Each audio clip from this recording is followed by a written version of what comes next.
திருச்செந்தூர் சாலையில் மழைநீர் தேங்கியுள்ளதால் திருநெல்வேலி வரை பாத யாத்திரை வந்த பக்தர்கள் அங்கிருந்து வாகனங்கள் மூலம் கோவிலை சென்றடைந்தனர். திருச்செந்தூர் சுப்பிரமணிய சாமி திருக்கோவிலுக்கு பல்வேறு பகுதிகளிலிருந்து பாத யாத்திரையாக வந்து முருகனை வழிபடுவது வழக்கம். திருச்செந்தூரில் கனமழையால் சாலைகளில் தண்ணீர் தேங்கியுள்ள நிலையில் சங்கரன் கோவிலில் இருந்து திருநெல்வேலி வரை பாத யாத்திரையாக வந்த 100க்கும் மேற்பட்ட பக்தர்கள் அங்கிருந்து வாகனங்கள் மூலம் குறுக்கு பாதை வழியாக திருச்செந்தூருக்கு வந்தடைந்து முருகனை வழிபட்டனர். தூத்துக்குடி மதுரை பைபாஸ் சாலையில் இருந்த மரக்கிடங்கிற்குள் வெள்ள நீர் புகுந்து பல கோடி ரூபாய் மதிப்பில் இழப்புகளை ஏற்படுத்தியுள்ள நிலையில் இதுகுறித்து எமது செய்தியாளர் ஜெகநாத் களத்திலிருந்து தரும் தகவல்களை பார்க்கலாம். கனமழையின் காரணமாக இந்த தூத்துக்குடி மாவட்டமே மிகவும் கடும் சிரமத்திற்கு மக்கள் ஆளாகியிருக்கிறான்றதான் கூறிட்டு இருக்கோம். பல்வேறு நகர் பகுதிகளுக்குள்ள தண்ணீர்கள் சூழ்ந்து மக்கள் அதில் கடும் சிரமத்திற்கு ஆளாகி வந்து கொண்டிருக்கிறார்கள். அவர்களை மீட்கும் பணியானது அரசு செய்து கொண்டிருக்கிறது. அவர்களுக்கு தேவையான நிவாரணப் பொருட்களையும் வழங்கி கொண்டிருக்கிறாங்க.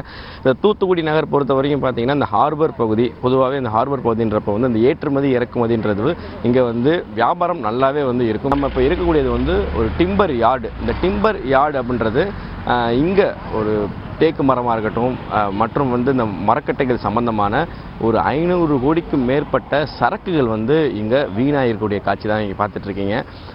கிட்டத்தட்ட பார்த்தீங்கன்னா இந்த யார்டுக்குள்ளே மட்டும் பார்த்தீங்கன்னா 200க்கும் மேற்பட்ட வியாபாரிகள் ஒன்று கூடி தான் அந்த யார்டை மெயின்டைன் பண்ணி வந்துட்டு இருக்காங்க.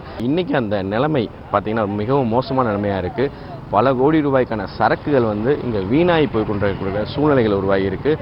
அது மட்டும் இல்லாமல் இங்கே அவங்க அந்த இயந்திரம் பயன்படுத்தக்கூடிய அந்த மெஷின்ஸு, அந்த வாகனங்கள் எல்லாமே பார்த்திங்கன்னா கடலுக்கு அடிச்சுட்டு போன மாதிரியான சூழ்நிலைகளும் சொல்கிறாங்க. அந்ததும் தண்ணீரில் 100க்கும் மேற்பட்ட வாகனங்களும் தண்ணீரில் மூழ்கி இருக்குது. இந்த ஏற்றுமதி இறக்குமதி செய்யக்கூடிய அந்த வாகனங்கள், குறிப்பாக அந்த லாரிகள்லாம் பார்த்தீங்கன்னா அதுவும் ஒரு 500க்கும் மேற்பட்ட லாரிகளும் தண்ணீரில் மூழ்கி அதை வெளியேற்ற முடியாத சூழ்நிலையிலும் உருவாகி இருக்காங்க. நம்மளுடன் ஒரு வியாபாரி இருக்கிறாங்க, அவங்கக்கிட்ட கேட்கலாம். இதுலேருந்து நாங்கள் மீண்டு வர்றதுக்கு இன்னும் நீண்ட நாட்கள் ஆகும், நீண்ட வருடங்கள் கூட ஆகும் என்று சொல்ல முடியும். இது ஃபுல்லாகவே இறக்குமதி செய்யப்பட்ட தேக்கு மரங்கள், வெளிநாடுகளிலேருந்து இறக்குமதி செய்யப்பட்ட தேக்கு மரங்கள். இதுலேருந்து எத்தனை கிட்டத்தட்ட ஒரு 500 கண்டெய்னர் அளவுக்கு நாங்கள் இறக்குமதி பண்ணி வச்சுருந்த மரங்கள். இதில் எப்படியும் ஒரு 100 கண்டெய்னர் அளவுக்கு உள்ள மரங்கள் கடலில் அடித்து செல்லப்பட்டு விட்டன இந்த வெள்ளத்தில். அதை மீட்கிறதுக்காக படகு மூலம் மீனவர்களை வச்சு படகு மூலமாக மீண்ட அளவுக்கு மீட்டுக்கிட்டு இருக்கோம். அதோட மதிப்பு எவ்வளோங்கிறது இன்னும் கணக்கீடு செய்ய முடியாது. இப்போ இங்கே இருக்கிற மரங்களோட இதுவும் நாங்கள் இதை ஒழுங்குபடுத்தி இதுலேருந்து நாங்கள் மீண்டு வர்றதுக்கு இன்னும் என்ன பண்ணணும் அப்படிங்கிறதுக்கு மத்திய மாநில அரசுக்கு இதுக்கு வரி ஏதாட்டும் விலக்கு பண்ணி இதுக்கு ஒரு இழப்பீடு மானியம் மாதிரி ஏதாட்டும் மத்திய மாநில அரசுகள் வழங்கினா தான். அதுலேயும் சின்ன சின்ன வியாபாரிகளும் இருக்காங்க, அவங்களும் இதுலேருந்து மீண்டு வரணும். தென் மாவட்டங்களில் கனமழை வெள்ள பாதிப்பு நிலவரங்கள் குறித்து பேரிடர் மேலாண்மை துறை அதிகாரிகள் தகவல் தெரிவித்துள்ளனர். வரலாறு காணாத கனமழையால் தென் மாவட்டங்கள் வெள்ளத்தில் மிதந்தன. தூத்துக்குடியில் 19 பேரும், நெல்லையில் 12 பேரும் உயிரிழந்த நிலையில் 68 மாடுகள், 1420 ஆடுகள் மற்றும் 41,000 கோழிகள் வெள்ளத்தில் மாண்டுள்ளன.